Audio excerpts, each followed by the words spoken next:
శ్రీమాత్రే నమః. డిసెంబర్ మాస రాశిఫలాలు. మీనరాశి. ఈ నెలంతా రాశ్యాధిపతి గురువు, కుజ, బుధ, శుక్ర, రవులు అనుకూల సంచారం చేస్తున్నందువల్ల ఉద్యోగంలో ప్రాధాన్యం ప్రాపము బాగా వృద్ధి చెందుతాయి. వృత్తి వ్యాపారాల్లో కూడా శ్రమ పెరిగినా ఫలితం ఉంటుంది. కొద్దిపాటి వ్యయ ప్రయాసలతో ఆర్థిక ఆస్తి వ్యవహారాలను సంతృప్తికరంగా చక్కబెడతారు. ప్రయాణాలు లాభిస్తాయి. వృత్తి ఉద్యోగాల జీవితం చాలా వరకు అనుకూలంగా ఉంటుంది. కుటుంబపరంగా 1-2 సమస్యలు కొద్దిగా ఇబ్బంది కలిగించే అవకాశం ఉంది.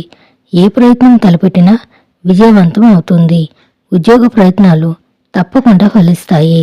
మంచి కంపెనీల నుంచి ఆశించిన సమాచారం అందుతుంది. వ్యక్తిగత సమస్య వల్ల కొద్దిగా మానసిక ఒత్తిడి ఉంటుంది. కుటుంబంలో బంధువుల జోక్యం వల్ల ఇబ్బంది పడతారు. దూర ప్రదేశంలో ఉన్న పిల్లల నుంచి శుభవార్తలు వింటారు. పరిచయస్తుల్లో మంచి పెళ్లి సంబంధం కుదురుతుంది. విద్యార్థులు శ్రమపడాల్సి ఉంటుంది. ప్రేమ వ్యవహారాల్లో అపార్థాలు చోటు చేసుకుంటాయి. శుభం భూయాత్.